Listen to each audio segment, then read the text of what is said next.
c'est Sonia Shine. Bienvenue dans l'instant présent de Dieu avec la Rhapsodie des réalités. Comment est-ce que vous allez? J'espère que vous avez passé un bon week-end. Quant à moi, Dieu merci, je rends grâce à Dieu. Je suis très heureuse de vous retrouver encore pour ce premier rendez-vous de la semaine. Rendez-vous de la parole, bien sûr, la parole dans la Rhapsodie des réalités. Ce livre-là, écrit par l'homme de Dieu, Pasteur Christ, dont nous nous faisons le plaisir de partager les contenus ici. Aujourd'hui, c'est lundi et le thème du jour est intitulé comme suit: votre guide sûr. L'écriture autour de laquelle va être construit l'enseignement du jour est tirée de 1 Corinthiens chapitre 2 verset 12. Là, il est écrit: Or, nous n'avons pas reçu l'esprit du monde, mais l'esprit qui vient de Dieu, afin que nous connaissions les choses que Dieu nous a données par sa grâce. Vous savez, dans ce verset, l'Esprit de Dieu à travers l'apôtre Paul ne faisait pas référence à la connaissance mentale, non, mais à la connaissance spirituelle, la connaissance issue de la révélation.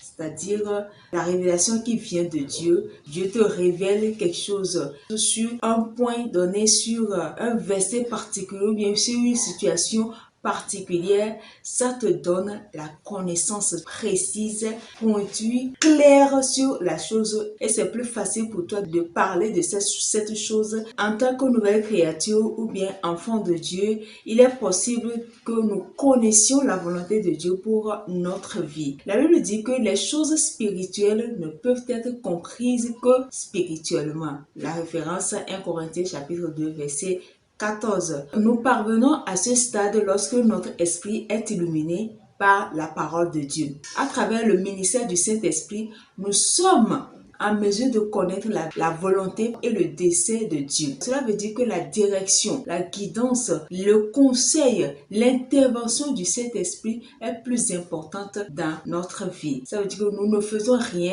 sans le conseil, sans avoir écouté au préalable le Saint-Esprit nous parler. Et lorsque vous vous entraînez à être soumis à la volonté, sinon à la direction, au conseil du Saint-Esprit, ce qui arrive, c'est que il prend contrôle de votre vie. Il guide notre pas quand nous nous abandonnons à lui, à son orientation, et il nous accorde la compréhension de la parole. Nous avons une connaissance approfondie. Donc avec le Saint-Esprit, on n'est jamais à la croisée des chemins. Pour réussir un conseil, pour réussir notre vie de chrétien, être épanoui, le secret, c'est de se familiariser avec l'Esprit de Dieu, avec notre guide, avec le Saint-Esprit. Il est le moteur, il est la clé d'une vie réussie, d'une vie épanouie, d'une vie glorieuse, d'une vie de succès. L'autre chose que l'Esprit de Dieu nous fait lorsque nous nous abandonnons à lui, il nous fait entrer dans notre héritage,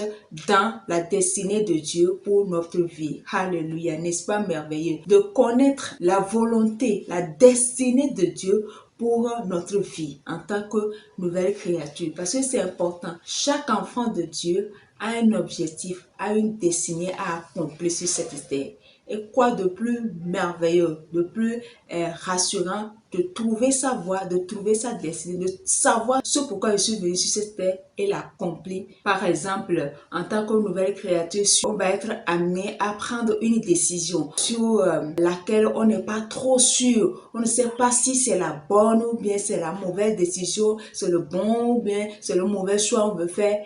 Ce qui serait bien, c'est de passer du temps à prier, c'est de demander l'assistance, la direction du Saint-Esprit. Et vous verrez que vous allez être à coup sûr éclairé, illuminé par rapport à ce qu'il faut faire dans cette situation. En tant que nouvelle créature, enfant de Dieu, notre premier conseiller, notre premier ami, notre premier confident doit être le Saint-Esprit. Dans n'importe quelle chose, dans n'importe quelle situation, N'importe quoi nous voulons faire, il faut d'abord que nous lui en parlions, que nous discutions avec lui pour avoir son avis sur la situation ou bien la décision à prendre. Et je peux vous assurer que c'est la meilleure décision si ça vient de l'Esprit de Dieu, parce que c'est Dieu même qui vous aura conseillé. Le conseil que Pasteur nous donne aujourd'hui aussi, c'est d'appliquer ces choses-là dans les différents domaines de notre vie, que ce soit sur le plan professionnel, tu veux faire un travail, tu veux entreprendre quelque chose ou bien tu veux postuler pour un travail, il faut toujours demander le Saint-Esprit. Il faut toujours activer le ministère du Saint-Esprit dans notre vie.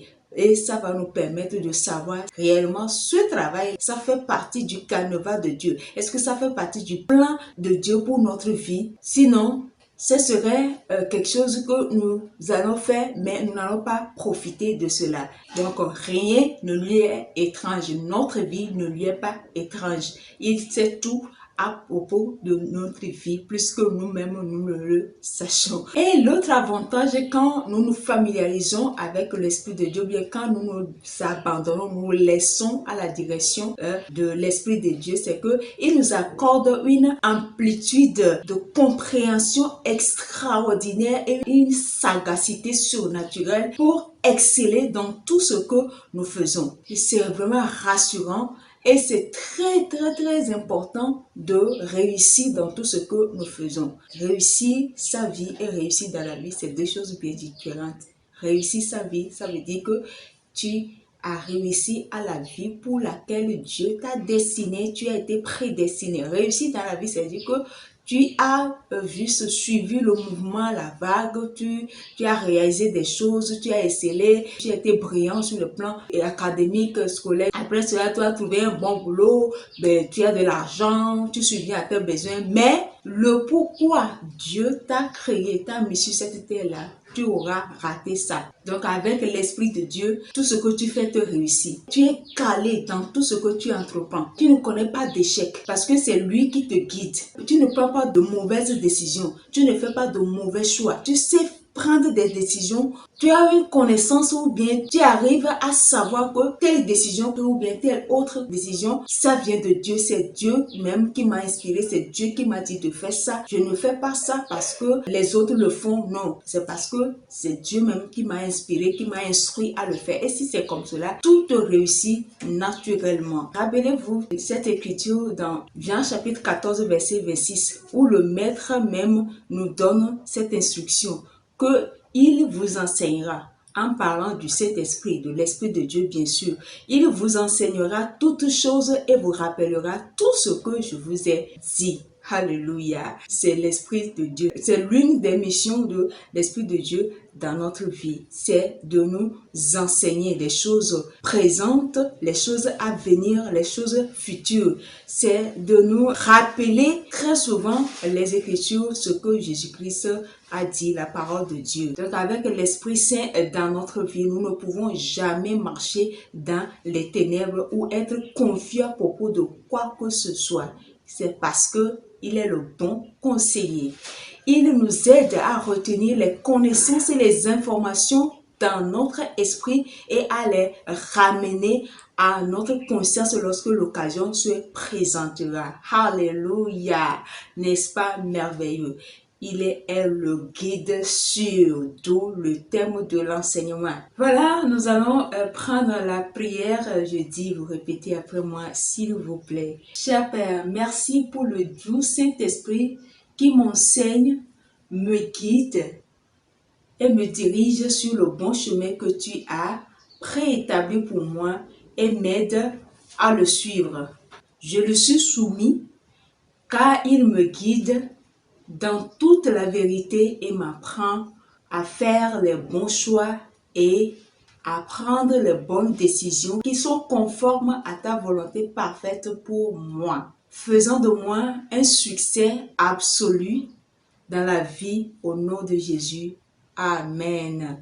Pour une étude approfondie à l'enseignement du jour, nous allons lire ces Écritures. Jean chapitre 14, versets 16 à 18. Romains chapitre 8, verset 14. Jean chapitre 8, verset 12. Donc, pour une étude de la Bible en un an, vous allez lire Romains chapitre 11, verset 1 à 24, Psaume chapitre 79, chapitre 80 et chapitre 81. Maintenant, pour une étude de la Bible en 2 ans, vous allez lire Philippiens chapitre 1, verset 1 à 8, Isaïe chapitre 59. Alléluia. Si aujourd'hui est ta première fois de tomber sur cette vidéo et que tu sais que en âme et conscience, à aucun moment de ta vie, tu n'as donné ta vie à Christ, tu n'as confessé Christ, c'est l'occasion. Si ça ne te dérange pas, je peux te conduire à travers cette prière que nous appelons la prière du salut. Je dis et vous répétez après moi, s'il vous plaît. Ô Seigneur Dieu, je crois de tout mon cœur en Jésus-Christ, Fils du Dieu vivant. Je crois qu'il est mort pour moi et Dieu l'a ressuscité des morts. Je crois qu'il est vivant aujourd'hui. Je confesse de ma bouche que Jésus-Christ est le Seigneur de ma vie à partir d'aujourd'hui. Par lui et en son nom, j'ai la vie éternelle. Je suis né de nouveau. Merci Seigneur d'avoir sauvé mon âme. Je suis désormais un enfant de Dieu. Alléluia. Félicitations, bienvenue dans la famille des enfants de Dieu, dans la famille des élus de Dieu, dans la famille des choisis, des illuminés, dans la famille tout simplement des champions. Aimez la vidéo, partagez-la, abonnez-vous à la page ainsi qu'à la chaîne YouTube et laissez des commentaires et des suggestions pour plus d'amélioration et surtout n'oubliez pas d'activer la cloche de notification pour ne pas rater la prochaine publication. Si Jésus tarde à revenir, je vous donne rendez-vous sur mercredi prochain